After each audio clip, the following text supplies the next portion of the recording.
You are listening to the Six Figure Photography Podcast with Ben Hartley and Noella Andre. Welcome back, everyone. Today, we are diving deep into one of the most important, but often overlooked, that's usually how it goes, parts of building a successful photography business, your visual identity. We are joined by creative business consultant Tom Wright. Let's go. I put a little applause in there for you, buddy. Wait, let me see if I can do a little horn. There it is.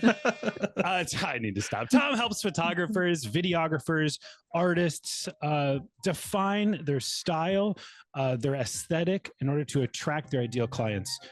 Today, we are going to be talking about how the way you photograph, the work that you create, and the brand that you build, this all comes together to send a powerful message.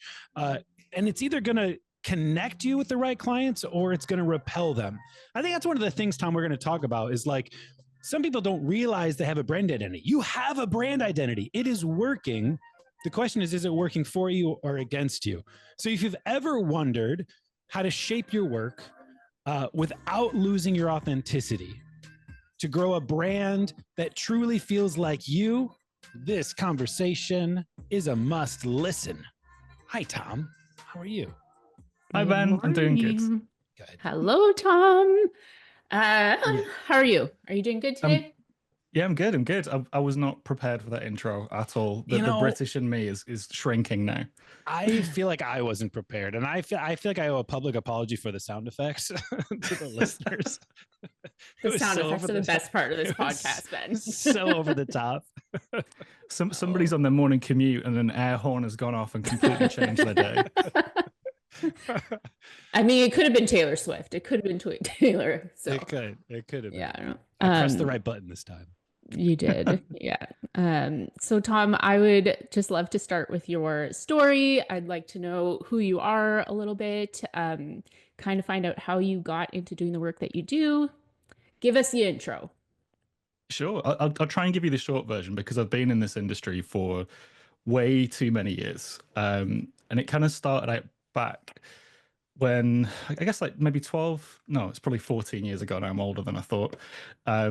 Basically, I used to teach guitar. I used to be a music teacher, and I used to teach people specifically with special educational needs, things like dyspraxia, which I'm also dyspraxic, another kind of neurodivergence, all that kind of stuff. Moved to a new city and hadn't done my market research and realized that there was like 50 other guitar teachers in like a 1 mile radius of where I was living.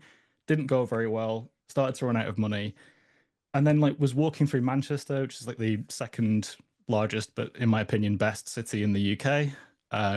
And just happened to walk into a shop that sold Polaroid film and Polaroid cameras and decided I was going to teach my friends how to shoot Polaroid and I was going to charge them for the privilege. So we arranged a little competition.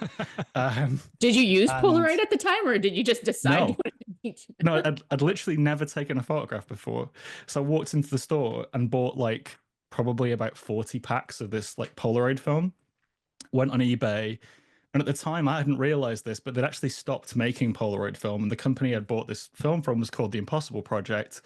And the film didn't work.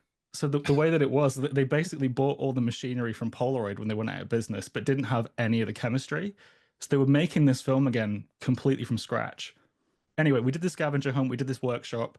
And basically the idea was the person who took the best picture at the end of the day, as voted for by everybody that did this little mini workshop, won one of the cameras I bought from eBay, which I was able to buy from less than £1, because the film wasn't around anymore, so nobody wanted the cameras.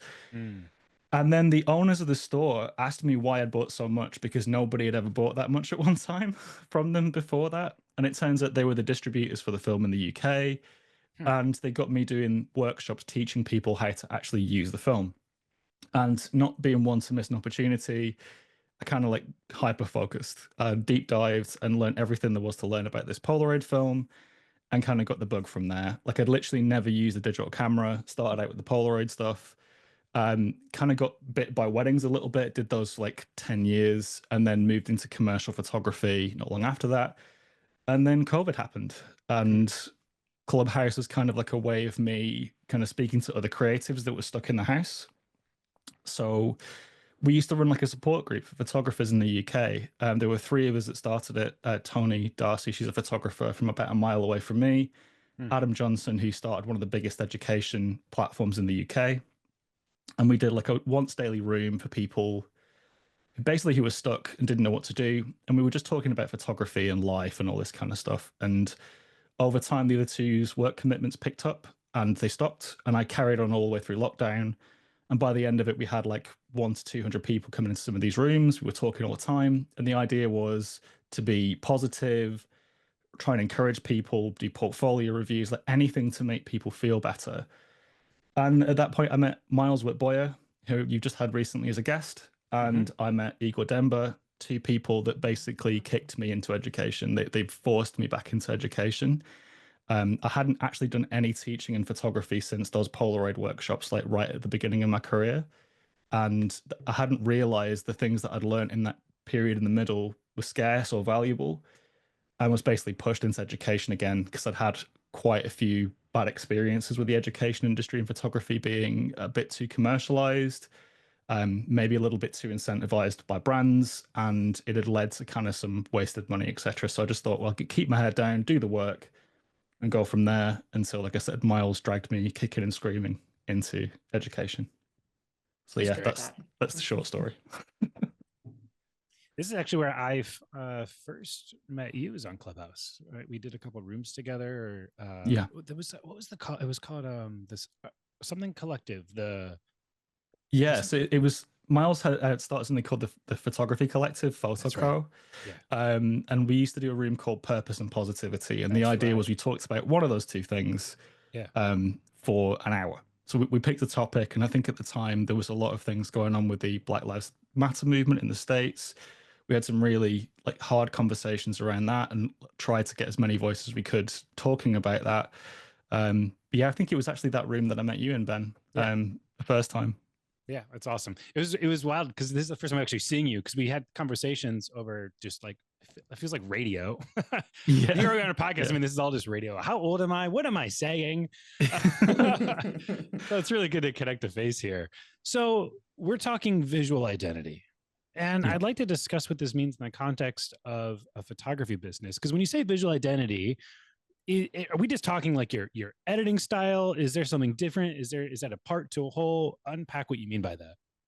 Well, for most people, visual identity means like brand assets. So if you're building a brand and you're a brand designer, visual identity can be your logo or your font choice or what colors work for your brand. It's a way of kind of signaling to somebody the way that your product is and how they can interact with it without knowing you or having spoken to you. The thing is, for photographers, it's a little bit different because what we do is so heavily visual and it requires a lot more thought. So it's not really an editing style alone. It's every single thing that you do from the point of view, looking for inspiration, picking up a camera, choosing a lens, how you edit, where you deliver, basically everything that shapes the product that you give to a customer. And I'm not talking about prints. I'm not talking about albums. I'm talking about the content and then the aesthetic of the photographs that you take and the way that you show them to people. Yeah. I'd even go so far, and I'd be curious to hear what your thoughts are on this, but like, as a photographer, I often view myself as part of the product in a way. It's like I am the one who's showing up and delivering the service. And it's even like my presentation, my language, my tone, my energy, my aesthetic, what I'm wearing, how I did my hair. Like, would you say that's also part of like your visual identity of your brand? I think it depends on what your brand identity is, because it can be. Like, the fact is that a lot of people build their businesses around things other than the product. So it can be experiential. It could be something where you want the person to feel like you relate to them or you feel comfortable. But there's also elements of that affect the actual photograph. So let's say, for example, that your aim is to make people feel energetic and warm. Well, you're going to have a higher likelihood of having warmth and energy in the photograph on the other end of it. So whereas I wouldn't advise you to do those are things that I would hope that you would do naturally or want to do, or it should be a direct response to your personality. There are things you could do to move other elements of your photography in that direction. Things that inject energy to the photograph, things that make it feel more kinetic or more honest, or in some cases, if your energy is quite playful, like how do you make that also feel elegant? So it's trying to work out a way of making those unique assets that you have, in your case, maybe your style or the way you speak to people, and turning it into something that makes your product unique, something that only you can do. Mm-hmm. Yeah. It's interesting because when I owned my marketing agency, part of what we did was branding, and often photographers would give us these like Pinterest boards with like neon colors or something, you know, totally out there and funky, but then their style and their energy did not align at all. And so it's interesting when you're working with branding, how you connect those identity, like those assets, to the actual photographer and their personality and their style and things like that. Sometimes there's a huge disconnect. Tom, what exactly does visual identity mean for you in, like, why do you think it's super important for photographers to define that identity, especially when it comes to like trying to attract their ideal client? Well, I think there's two reasons that you'd want to do it. The first one is that photography is, you're not in a position now where you can get by just being the only photographer somebody knows. Because the fact is that there's always somebody cheaper. There's usually going to be somebody that they know better. Yep. And especially as you get older in this industry, there may be people that just relate to the couple more than you do. So using personality branding doesn't really work the same way. And also, in a lot of cases, you tend to find that people, what's the best way of putting it? People don't really just have the time to get to know you in full unless they're already invested. And I feel like visual identity, it's a way of saying something in every single point of contact that you don't have to do differently. It's changing the product that you make so that every single time you click a shutter, you're doing something to advertise the way that you work. And if you want examples of how this works in other industries, I mean, let's think of three brands off the top of my head: Converse, Skechers, and Nike. All three of those brands sell sneakers. They sell them at the same price points. But when I said those three words, you all thought of three different things, and they present themselves in different ways. Like Skechers have got one of the most boring brands I've ever seen, but it's because they can't alienate people. They want to be a safe standard option, and they want you to look at their products and think, well, the features in this is what's going to sell it to me. So they're making a decision by being kind of middle of the road, being conservative. Whereas Converse lean really heavily into film photography aesthetic. And Nike, they're moving kind of halfway between the two. So they're kind of more left of center in the sense that they're a bit edgy, but nowhere near to the degree that Converse is. So I think that we need to think of ourselves in the same way. We don't have the luxury anymore of expecting our customers to look at our photographs, see that they are good quality, and think that's going to be enough. People more and more often are looking for something to align with, something aspirational, something that they can really feel like they're part of.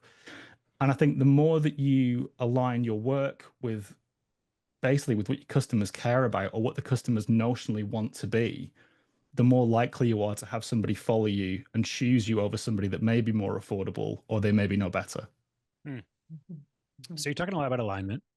It's pretty obvious that when there's misalignment within the visual identity and all the ways that you're discussing it being represented, that it doesn't work. It confuses the client. They're not like bought in. They'll find someone else. Where do you feel like that you see the misalignment maybe most often in visual identity when working with other creatives? Are there kind of key places that it tends to show up, like this misalignment that we're discussing? Definitely. Most of my clients have been in the industry for a long time. I've only had maybe a handful that have been in the industry for less than 5 years. Most have been in for more than 10. And the biggest issue that you tend to find is that after a while, photographers have built a brand that become recognizable for one thing, but their audience has moved. The style that they previously worked on doesn't really work anymore. And what they're finding is they're turning up to weddings. The couples don't understand what they're trying to do because it's not being communicated to them in a like a visual way. So you're not showing them what they want to see. And then it's this kind of incessant kind of bombardment with Pinterest boards and shot lists and all these other things that you know you don't want because the customer doesn't understand what you offer. You haven't been distinct in your visuals. So a lot of the time, it's not even that you're quiet or you're not getting booked. You may still be getting booked because you're talented. But very often it can feel more like, oh, not again. I don't want to do this wedding again at this venue again. Because you're relying on marketing methods that have got nothing to do with what you produce. So in the end, you end up in this vicious cycle of I'm going to a wedding, I'll make the photograph the client wants, and I don't resonate with it. It's not my style, I don't like it. And then you come back and you publish that and share it because you think they need to see it. And what you end up with is an indistinct brand offering that doesn't tell anybody who you are and is essentially just showcasing the work you think other people want to see. And that doesn't necessarily fail. You may still get bookings, but the quality of the booking that you get is not necessarily what you want. Hmm.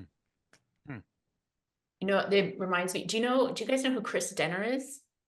So Chris is this photographer in the industry and he does this extremely well.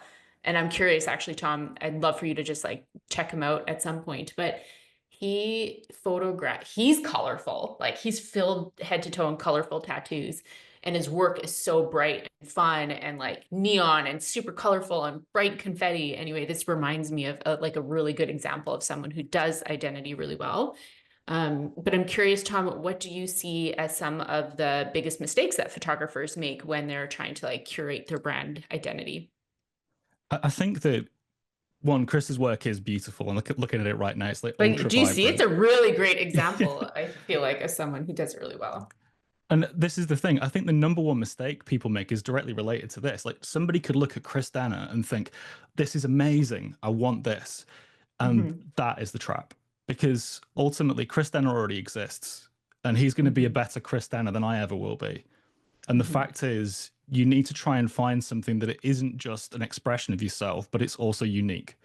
So if you look at Chris's work, the intention would not be, let's go and see exactly what this guy's doing at every single step. Let's get somebody in Scotland on Skye running down a cliffside and then looking back at me screaming their head off, because trying to manufacture that misses the point. And I think the biggest mistake that people make is spending too much time looking at their competition and trying to do exactly what they did. Austin Kleon wrote a book called Steal Like an Artist. And the idea is that you look at other people, but the idea is you want to curate the things that you like about their work. So it's a really small adjustment. But if you look at Chris Danner's work and you think, you know what, this is what I want to see. This is perfect. This is amazing. Well, that's fantastic. But actually, even just looking at his homepage, there are at least 7 or 8 different styles here.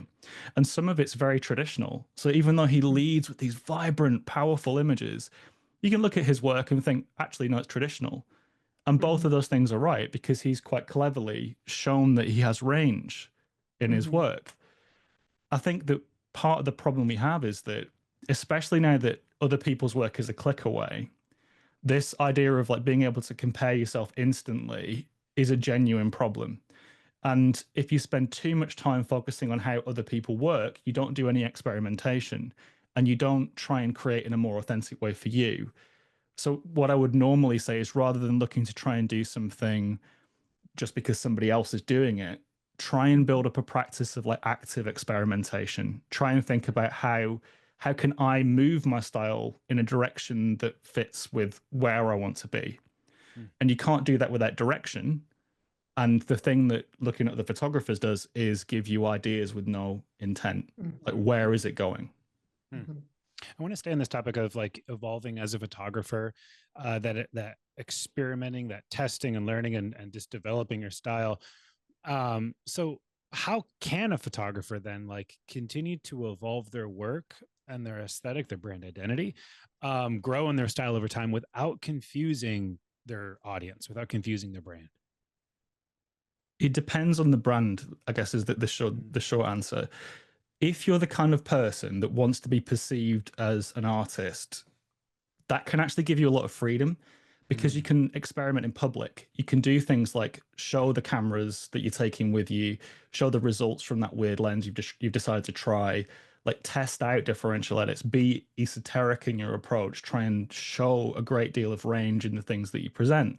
And that can be fantastic if that's the way you're trying to be seen, somebody that's curious and interested in learning and all of these things. The issue is that that brand message is kind of at odds with somebody that may want to present themselves as being an expert. You can't necessarily be an expert and be constantly practicing, basically. You have to pick a lane. And I think that if you want to evolve and you want to take the approach of, I am going to learn in public, I am going to involve my clients in the process, and we're going to grow together, that's really, really valid, and actually a very simple way of making sure you improve, because you're just sharing with people your points of new taste, like related products that follow the line you're trying to go in. You're trying to build this impression of you as somebody who's curious and trying things.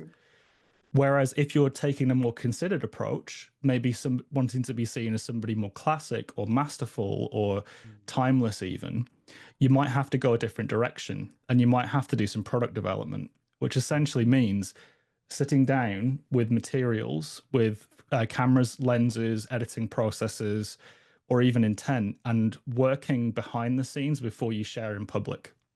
So once you've come up with a theory, you then go out and test it as part of your practice at a wedding or at a commercial job or portraits, whatever you do, and then come back with a body of work that supports a new direction. And then in private, because you're a master worker, you can look at your work and decide, does this meet with the brand aesthetic I'm trying to show? And then you can gradually work that into your feed from there. So I think those two methods are the two that I see most commonly. But the point I want to get across is that we should be growing all the time, but not all growth needs to be in public. And there is a real chance that if your clients want a complete offering and want you to be a solution to a targeted problem, you can't grow in public. You have to spend the time in private, invest the time, invest the money, and practice something new to try and make sure everything aligns properly. And that can be a hard pill to swallow, because it's more expensive. It's something that you're going to have to invest in. But in the end, a customer is buying your product, and your product is your photography. And if you want to be somebody like Converse, who don't really release great deals of new designs, they're leaning on old product designs, then you're going to have to rely a lot more on marketing. And maybe sometimes that brand alignment, visual identity, and growth isn't about your own photography. It's about how you present yourself online. So if the product isn't changing, is there something you can do to communicate its existing value in a fresh way? And so this is kind of piggybacking off that, but let's say one of our audience is listening to this and they want to actually just audit their work to find out if it is completely aligning with their ideal client. What would you say is maybe like just the first thing they should do when they're auditing their work? So you can ask your existing clients for a starter. If you've had somebody book you and you felt like they were a great fit, ask them what they liked about your work. And if there's something that they don't like, ask them about that too. That's kind of assuming that your clients are educated enough visually to know what they like about your photography and don't. I mean, part of the reason that I have a job is because this process is difficult. Like, just the idea of auditing your own work is hard. But getting portfolio reviews, having people look at your brand identity that don't know you and try and sum up what they're seeing, focus groups, like asking for feedback for people that might potentially want to buy from you that are in your target demographic. That's a really good way of seeing it. And if you're the kind of person that wants to be perceived as an artist, sometimes it's a case of looking at the things that people in your audience buy elsewhere. If your audience is looking at Louis Vuitton or Ralph Lauren and your work isn't up to that standard, well, they're literally giving you examples of the work. You can have a look at that and try and think, well, does it align here? So in the end, there's multiple different ways. So to kind of summarize, portfolio reviews from somebody that you respect and that you know understands your market, customer feedback from existing clients, focus groups from potential clients in your target market, and then brand alignment. Look at the other brands that people that you want to work with regularly interact with, and look at the level that they're putting into their marketing materials. Like, what do they appreciate about these brands' visuals? And especially when it's brands like Converse, like I mentioned earlier, I like them as an example because the product isn't expensive, but the marketing is incredible because the product hasn't changed. If you look at examples like that, you really do see the difference between maybe what you're producing right now and what your client is already accustomed to seeing on a daily basis. I like that we're getting practical. I want to stay practical. So when we're considering our website, our portfolio, we talked about reviews there, even just Instagram, it's another curation of a portfolio. What are some of, maybe if there's just like something simple, one thing that a photographer could actually go and do right now, that they could go and take a look at their portfolio, their website, their Instagram, just to strengthen that brand identity? So I'm going to talk about something called an onlyness statement. Hmm. You need to be able to answer the question. You need to be able to make this statement for your work. I am the only photographer that, and the next thing that comes out of your mouth needs to be unique.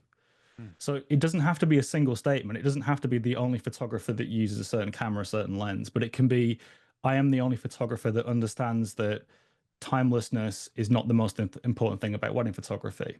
And that can be, it can be as broad as that. But if you then look at your work and it doesn't match with that ethos in some way, shape, or form, it doesn't belong in your portfolio. And that's not to say that there may not be other reasons to have the work. Say if you've got celebrity portraits or something like that, they can send a different message. But if you understand your brand and you understand your target audience, you need to use that as a measuring stick. Does this measure up? If you don't know those things, then there isn't a quick fix. Basically, you need to stop what you're doing. Don't touch your portfolio. Don't buy any gear. Understand who you are and what you're about, and then come back. Once you have that vital information and you know what you're about, you know how you want to be perceived, even go through your portfolio. And if something does not say that to you, it doesn't belong in your portfolio and you should remove it. I'm not saying don't post stuff, but what I'm saying is if you're going to put something up online permanently, it needs to be something you're proud of, because you will book what you show. A really strong example of this I tend to see a lot. This isn't a perfect example, but like I'll see something along the lines of, a really bold statement right on the homepage of a website. It'll say something along the lines of like authentic, unposed, something like that, right? Candid. And then the hero image right above that statement is like a couple like pose or like dip kissing in a very like prompted way, And there's it gives that disconnect, right? There's a disconnect that's happening. Yeah, I see that. 100%. And the most frustrating thing about that is that it's pretty clear that they've copied their idea of brand from the most generic view of photography, because authentic, well, I understand it's important and authenticity is something that we should all strive for, but the word authentic is a cliche now because nobody actually knows what it means. It's like hustle. What on earth does hustle mean? It means nothing. And I think the point behind all of this is if you don't understand why you're saying something, you need to work harder until you do, because understanding your brand message as a business owner is vital, because you're the one who has to make sure that all your communication is clear and everything measures up. So like you said, if you are that photographer saying timeless moments, authentic, and you've got a couple posed like doing something really generic, well, then it's not authentic anymore. It might be timeless, so maybe that stays, but you need to decide on your brand first, without a doubt. It's the cornerstone of everything. I love that. So, Tom, I know we talked about how you do consulting with photographers, and this is part of the service that you offer. What does that actually look like for you? What does the transformation look like? What are kind of some of the first steps that you're doing with your clients? I mean, honestly, it's variable, because one of the things that I found doing the education right at the beginning with neurodiverse people is that you really can't take a one-size-fits-all approach. So for me, it is variable. I've got 2 courses that I teach that are basically always the same. One of them is about color correction and building presets. We basically build custom presets for you on a call. So you've done the work, you understand how they work from start to finish.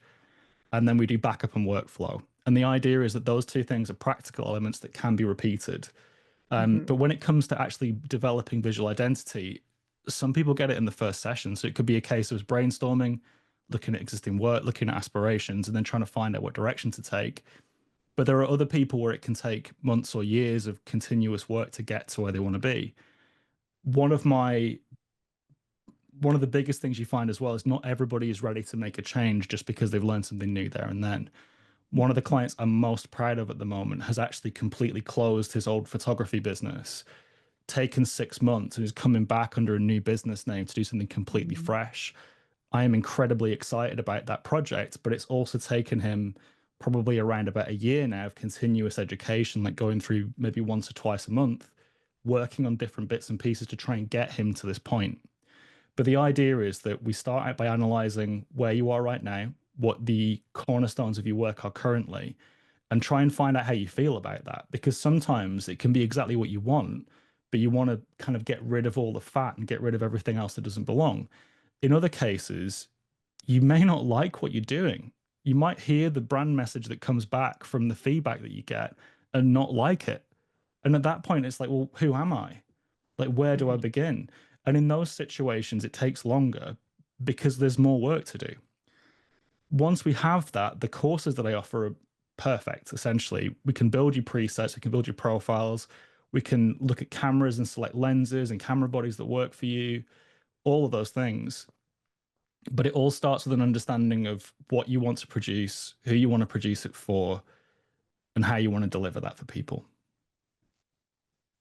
I want to address some of the maybe the listeners who may have some hesitations, some fears around this. Just the fear around like developing their style, adjusting, changing, evolving it, and the fear around kind of what could the negative consequence of that be, right? Like how could this maybe limit their bookings, limit their income if they start to kind of make adjustments? What advice do you have someone who's kind of got these fears going through their mind right now? Well, normally if you have those fears, you shouldn't make a change, like frankly, like, because if you're happy with where you're at and you're getting the results that you want, you don't have to do anything. Like there's no reason to do anything. The point is that it's these things that we're talking about are a solution to a problem. If you're already booked up and every client you're working with is exactly who you want to work with, change nothing. Like literally change nothing. You've built a business that already stands on its own. And if you're just interested in having a review of your portfolio, then I'd probably ask, like, well, why? Like, why do you want that? Because this is something that people get hung up on all the time. It does not matter what your peers think. It doesn't matter what another photographer thinks of your work. It doesn't matter what I think of your work unless you want advice on how to change it. The entire point is that you're supposed to seek counsel, seek advice, seek comparison when you're trying to overcome a problem. If you already have the solution, don't change anything. If you want to get more efficient on something practical, well, that's a separate issue. We can definitely help with that. Like I said, I teach workflow and backup courses because I think people can get more efficient. But you don't have to change. If you're already happy, if you're already booking, if you've already got consistency, the grass isn't greener. Continue to do what you're doing. If you feel like something should change, either for your own benefit or for the benefit of your clients, that's a completely different situation. And as much as I would love to kind of book a million clients a year and have everybody change their style, the entire point of what I do is I'm only here to solve problems that exist and not to invent them for people.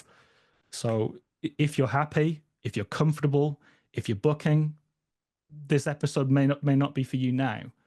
Maybe in 6 to 12 months time or 10 years, depending on how well aligned you already are, maybe it's worth having a look at then. But if everybody loves you, you love the work, don't change anything. I love it.